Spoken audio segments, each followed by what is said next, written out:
Hey, I'm Alex Radcliffe from Board Game Co. and today I'm reviewing Unconscious Mind from Fantasia Games. Unconscious Mind is a 1-to-4 player mid-weight Eurogame themed around the id, the ego, Freud, all that stuff, and this is a Kickstarter, by the way. I'll have a link to that down below. You can check that out, and of course, rules, components, all that stuff. Everything here is a prototype, subject to change. Very, very nicely done prototype with dual layer and art and all these fun little things, but still prototype nonetheless. Everything here is subject to change.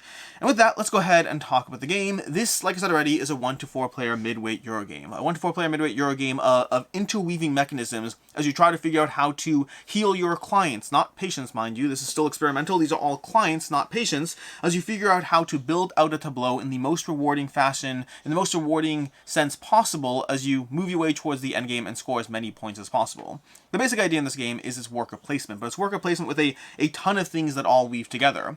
On your turn, you're going to go ahead and place workers on this main worker placement board over here. You're going to grab some of your workers represented by ideas. This is, after all, a meeting of the minds. You're going to use your ideas and place them down in various spots, making sure to orient them to whichever one of these 9 core spots you want to go to. How you orient something both locks off a position, but it also defines what you're going for. Some of these spots will have either 1, 2, or 3 possible activations, which means you can place multiple workers at once if you have a multiple spot activation. So for example, I can go over here and place 3 workers, one on top of each other, going ahead and generating the resources shown over here to go ahead and generate thought ideas that will go into your own little bubble here, moving them outwards. So for example, let's say we just go ahead and place 1. We'll go ahead and place a single worker down over here, like so. And then we'll go ahead and generate 3 ideas of different types over here. We'll go ahead and put these 3 on that particular area. You're going to move your resources out. These will slowly expand outwards to more and more powerful opportunities that these will be used as concepts to go ahead and heal your patients, because you do have,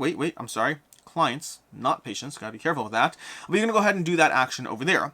When you're done with that, you're going to look at the row you activated, the 1, 2, 3, or 4, and move your own little thing down over here, 1, 2, 3, 4. You're going to be moving it around in a cycle, activating things as you go. So every time you place something, you're placing potentially multiple ideas at once. You're placing them in spots that will block off others in multiple different ways, as they all point to different things, but multiple people can point to the same spot from different angles, and at lower player counts, some things will be blocked off. And then you're activating a particular row, which will activate your tableau, a tableau that you will be building up and improving as the game goes.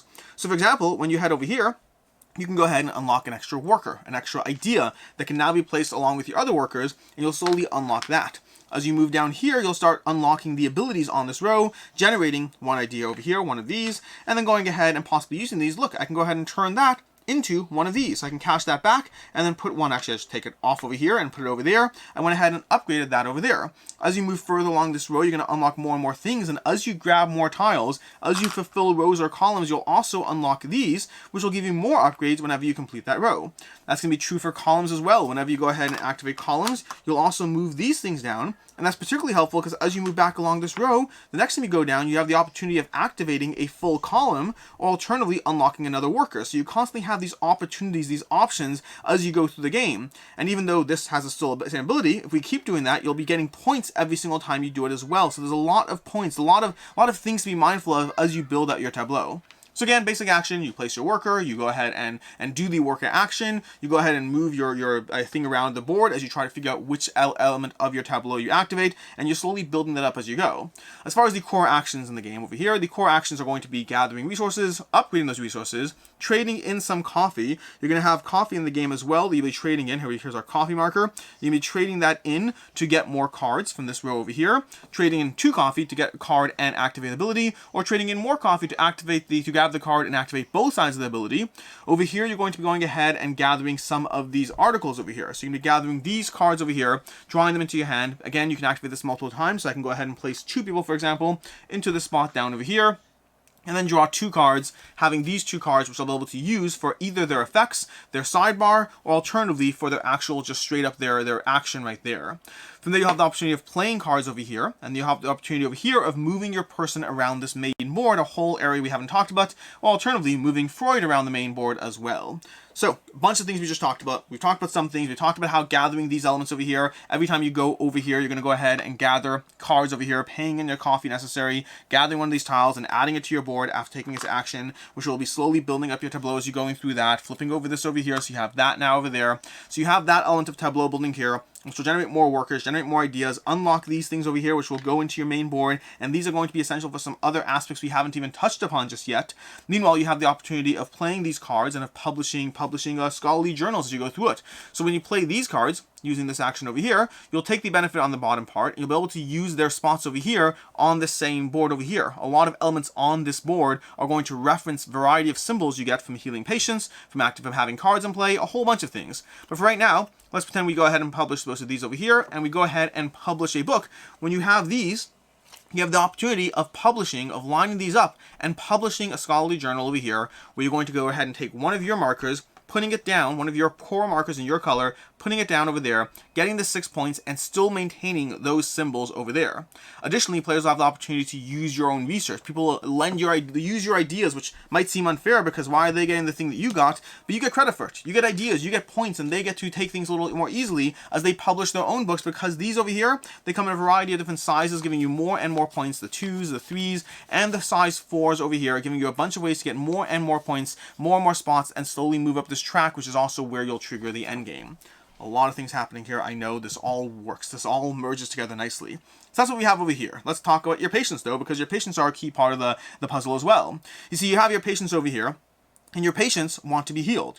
Your patients come with a little bit of a fog over them, a fog that will slowly be cleansed off as you deal with healing them, because you'll have cards in play that represent the things and the challenges that they're going through, and the aspects that you need to trade in. If you have this over here and you have this over here, as an action, you can go ahead and trade these in to your center pool to be able to heal 2 and gather 5 points, moving this 1, 2, and moving up 5 points in the track, and discarding this, where you'll go ahead and have more options as well underneath that to continue to heal as you go through the puzzle. You'll have both the cards themselves that give you opportunities to heal them, but you'll also have a variety of extra actions both on your board as you level things up, on your core board over here, multiple ways to be able to continuously heal your patients, eventually discarding this card, getting the benefit and the points on them, and then eventually, finally, being able to solve or heal this patient over here, at which point they get added to your tableau, giving you the points, but also giving you an ability, whether it's points, whether it's something, a sort of in-game thing, whether it's a trade-in. You're going to have the slow building up of a tableau as you heal your patients, and then, of course, going through the process of acquiring more over here. So you're going to be acquiring more patients over here. This is a little bit in the way,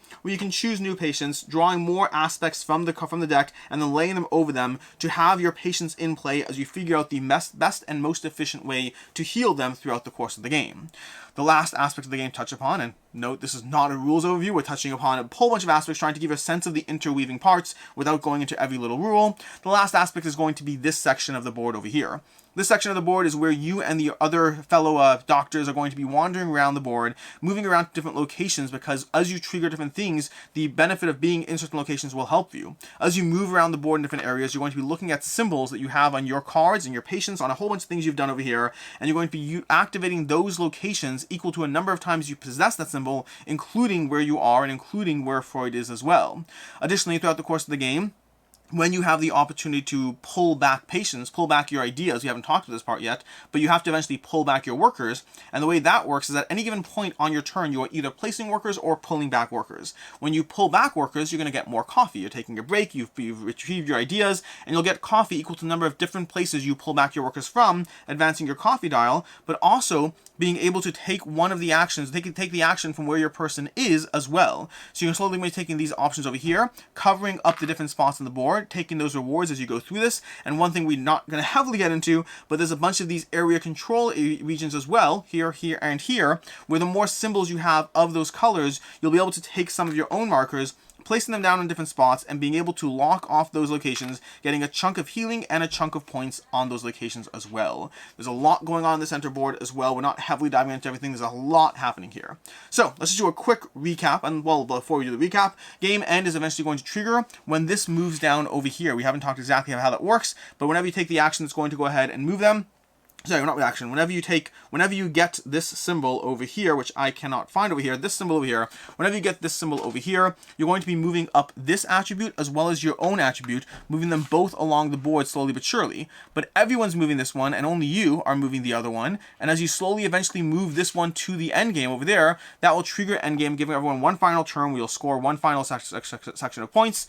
But additionally, that's basically how the game ends, which means the recap over here, a lot happening. General recap is this is a worker placement game. On your turn, you are placing workers or retrieving workers. When you place workers, you're going to be placing down on this board over here. You're going to be taking the action of that spot. You're going to be moving your dial along these pathways over here, activating things on those rows. So you're building up a tableau as you gather more things, as you become more powerful, as you gather more ideas, which are your workers, as you unlock more rows. Meanwhile, you're being mindful of trying to upgrade and develop the resources you need on this puzzle over here to be able to efficiently heal the variety of patients you're going to encounter across the course of the game, trying to trade those in for an effective degree of healing and points, while being mindful of your placement on the center board and Freud's placement on the center board as you slowly wander around, gathering as many different aspects as you can, as you publish different scholarly journals at the same time, trying to balance and juggle all of that as you go through unconscious mind.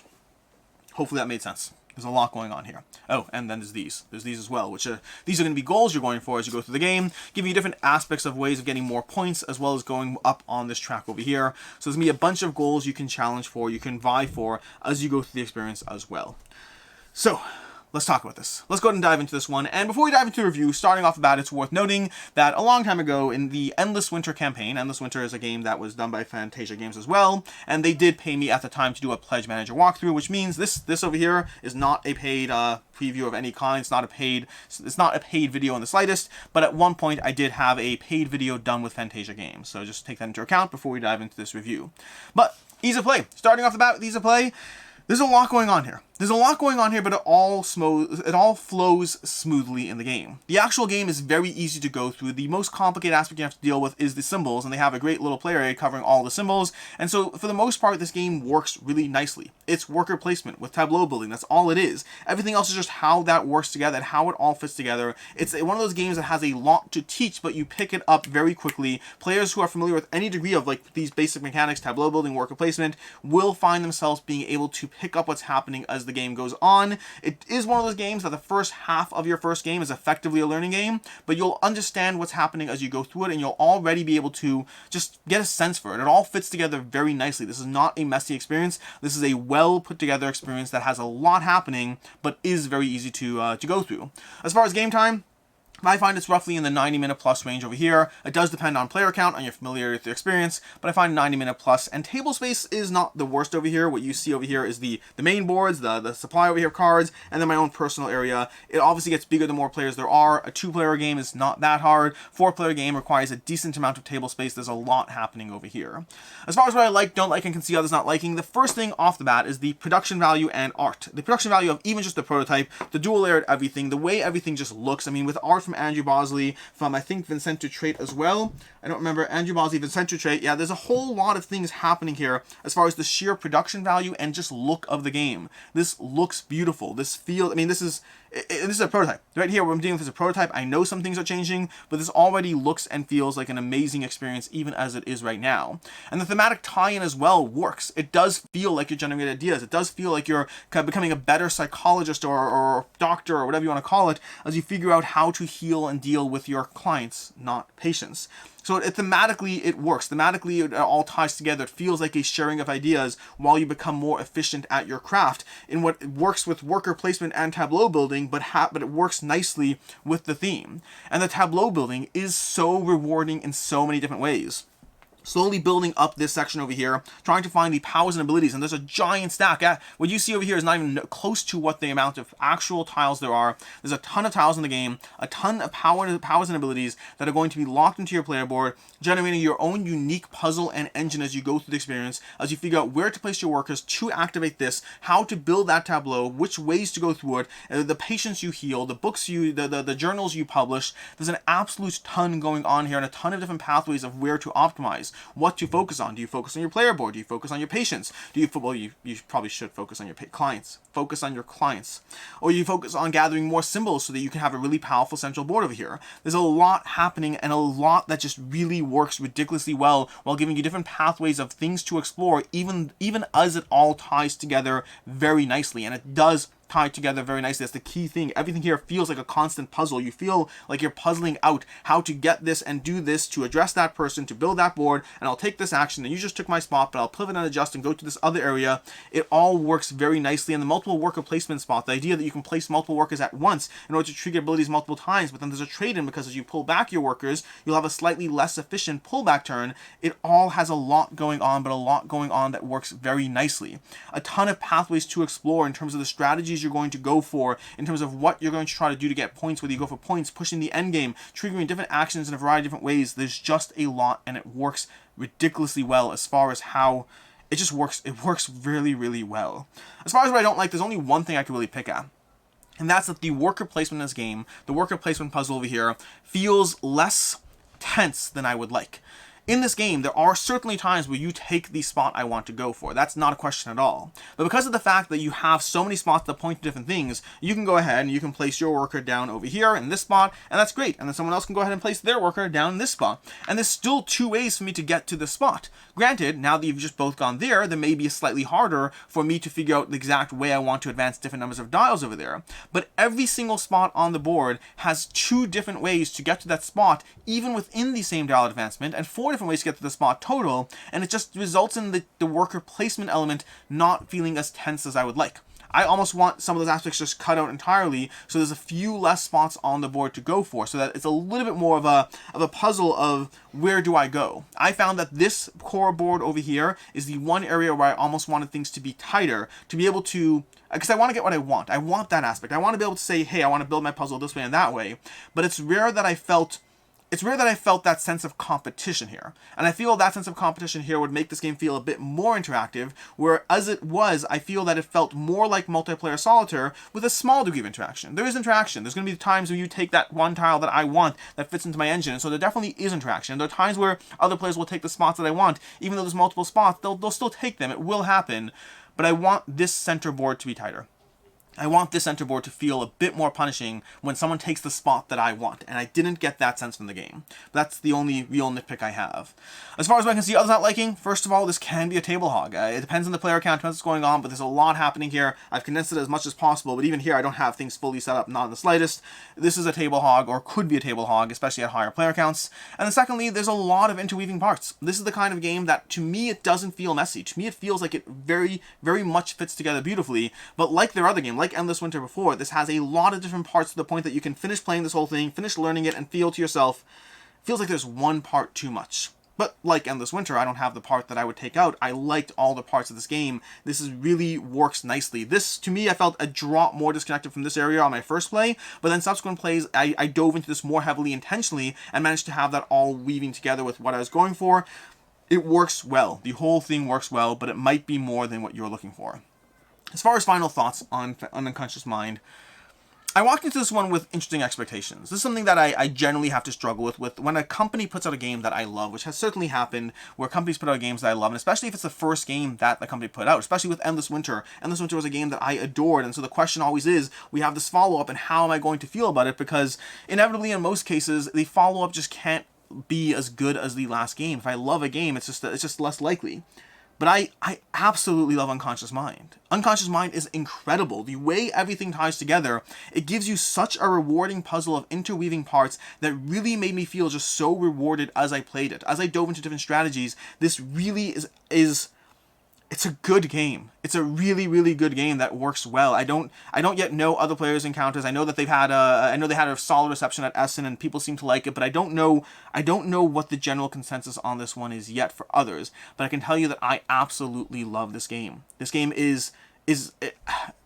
it's really, really good. Unconscious Mind is really good. If you like midweight Euros, if you like that sense of tying things together, if you like the I do this and it does that and it cascades that, this really has all that working together. Absolutely beautiful. To me, this is a 5 out of 5. Another 5 out of 5 from Fantasia Games for me, which is just, it's good. It's the kind of game, listen, you'll have to play it yourself. You'll have to let me know your own thoughts and opinions when you eventually get your hands in it, but I really, really like this game. As far as other game recommendations, first of all, I'm going to say Endless Winter. Endless Winter is a fantastic game that I really enjoyed from Fantasia Games that also has that sense of everything cascading into one another, with deck building in that one that you won't find this one, worker placement in that one, different aspects going on here in both those games, but both of them are solid, fantastic games that I think you'll enjoy. And then lastly, Encyclopedia. Encyclopedia from Holy Grail Games very much gives me that sense of cascading everything that unconscious mind does, that sense of everything you do leads into the next thing, everything you do is rewarding, everything you do triggers this, which triggers that, which does this. All those games just have that general sense of reward that, I don't know, the things that I like in games. In any case, until next time, I'm Alex Radcliffe from Board Game Co. I hope you enjoyed this video, and as always, I hope you have a good one.